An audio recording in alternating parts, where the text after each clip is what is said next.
دكتور ديفيد اديني طبيت عليك تاني مره، وجاي لك بقى في حلقه مختلفه شويه. احنا اتكلمنا عن الجراوي وازاي نطعمها وازاي نحافظ على صحتها.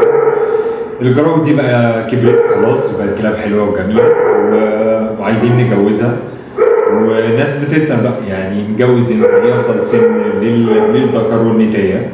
نجوز من امتى؟ هو افضل سن لجواز الكلاب بالنسبه للفيميل او للميل يستحسن في الفيميل ان احنا بنجوز عن تاني هيت او تاني بيريود. تمام. بس برضو لازم تكون على الاقل وصلت لسن من سنه ونص لسنتين. ده اقل سن ممكن نجوز عنده. ده الافضل. ده الافضل. تمام. طبعا مش ده اللي بيحصل. تمام. دايما تاني بيريود وجوز على طول. صح. تمام. بس يستحسن زي ما بقول لك ان الميل والفيميل يكونوا عدوا سن السنتين. بره في المانيا وصربيا واوكرانيا برضه الاماكن اللي اتكلمنا عليها المره اللي فاتت ما بيجوزوش الكلب قبل ما يكون وصل لسن السنتين. انا عارف فعلا اللي افضل سن كمان للفيميل من الهيت الثالثه، يعني ممكن تبقى داخل سنه ونص او هتبقى عدت السنه ونص. تمام. يعني هنقول ان البيريود الاولانيه جت عند 8 شهور مثلا. بعد كده سنه وشهرين. تمام. بعد كده تقريبا الثالثه بتبقى تقريبا عند سن السنتين. تمام. يعني انت كده رديت على سؤال تاني اللي هو دي الفترات اللي انت بتيجي فيها الهيت. تمام.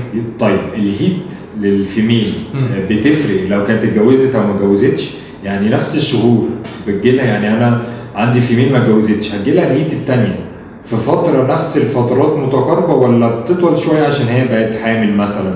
هي المفروض ان البيريود في الكلاب بتيجي للفيميلز بتيجي كل 6 شهور. تمام.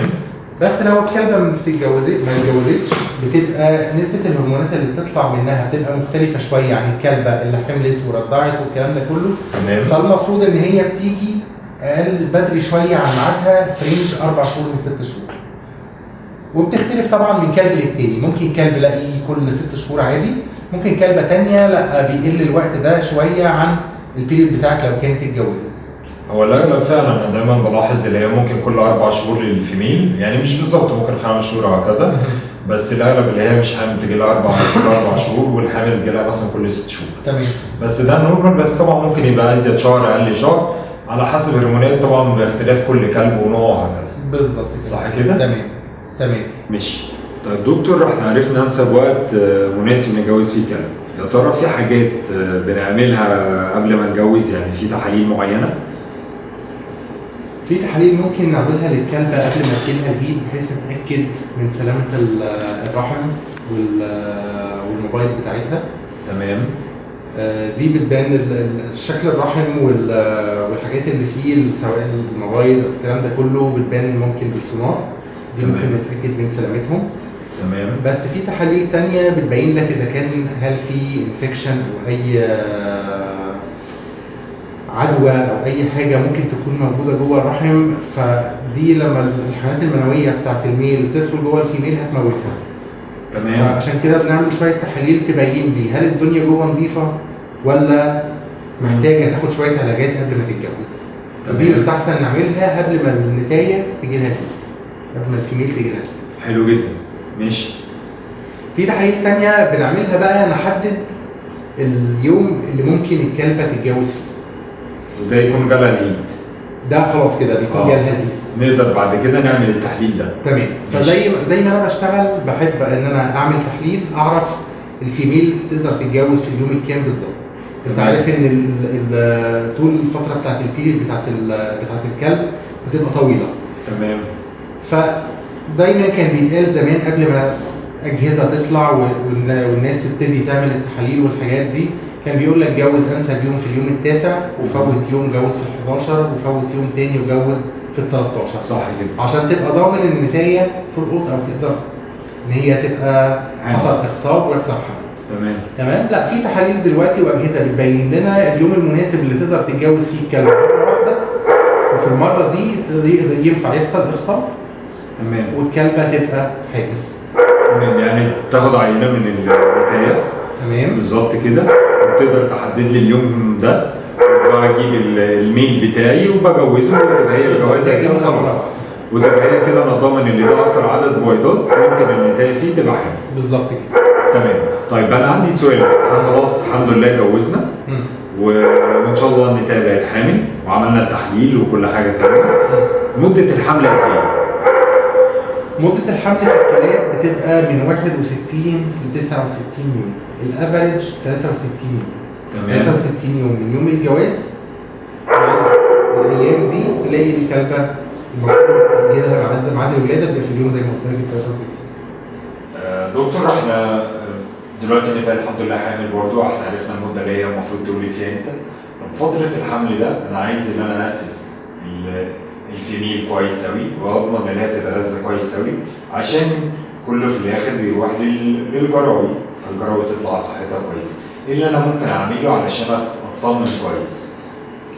اول حاجه في فيتامينات معينه لازم تاخدها الكلبه من اول ما تتجوز لحد يوم الولاده. تمام. الفيتامينات دي بتساعد ان الكلبه تحافظ على صحتها وتحافظ على صحه البابيز الصغيرين. تمام. انت عارف ان المفروض البابيز دول بياخدوا الغذاء بتاعهم وكل الحاجات اللي محتاجينها من الام. بالظبط. طيب فانا لازم اول حاجه اهتم بالاكل بتاع الام، بنديها اكل اللي هو الستارتر بتاع الكلاب الصغيرين طول فتره الحمل. تاني حاجه فيتامينز بتاخدها بتساعد على ان صحه البابيز تبقى كويسه وبرضه صحه الام معاها. طيب دكتور الحمد لله النتايه كويسه واديناها الفيتامينز كويس قوي. ممكن تقول لي ايه الاعراض الولاده عشان نبقى عارفين الناس اللي عندهم ممكن تبقى اول مره بتحصل يعرفوا ازاي اللي هي دلوقتي هي بتولد؟ ويا ترى بيبقى في ممكن تقول لي مثلا ايه اللي ممكن يحصل بعد الولاده؟ يعني لازم نتاكد من ايه الاول؟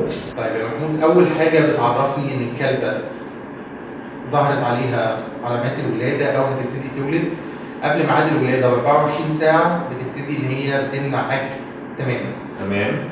بتيجي بعد كده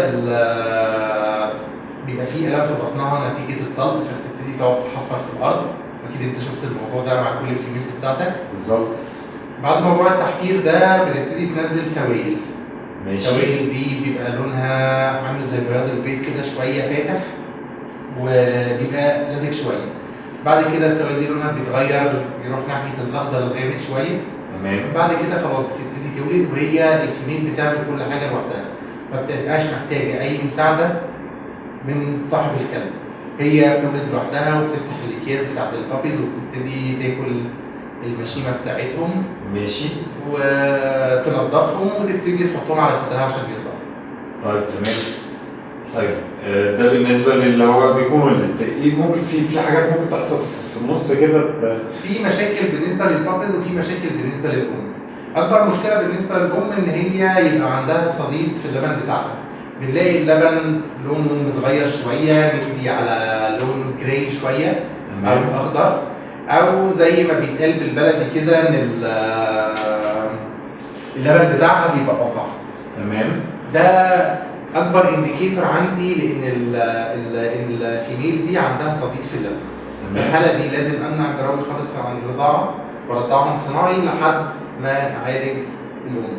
ليها برضو شويه تحاليل بتتعمل بتبين لي نوع الصديد اللي عندها ايه عشان اقدر ادخل بالانتي بايوتيك المناسب ليها. ده بالنسبه للام. بالنسبه للبابيز اهم حاجه اخد بالي منها هي السقف بتاع الحلق بتاع البابي. تمام. لان ساعات كلاب لما بتتولد بتبقى عندها بعض التشوهات فبيبقى السقف بتاع الحلق بيبقى مفتوح. تمام. لو مش عارف افتح بق الكلب عشان ابص على الموضوع ده هنلاقي الكلب كل ما بيرضع بينزل اللبن من مناخيره. تمام. بس. طيب انا ميرسي جدا ليك يا دكتور، انا شايف معلومات كتيره قوي وحلوه جدا للناس ممكن في الاول تبقى بسيطه قوي وبتتعلم، وعرفت ازاي ممكن تحافظ على الفيميل وامتى تحافظ وتتجوز كويس قوي. ميرسي جدا ليك، وعايز اقول لكم تابعونا تاني في حلقه جديده مع رحله مع كلب.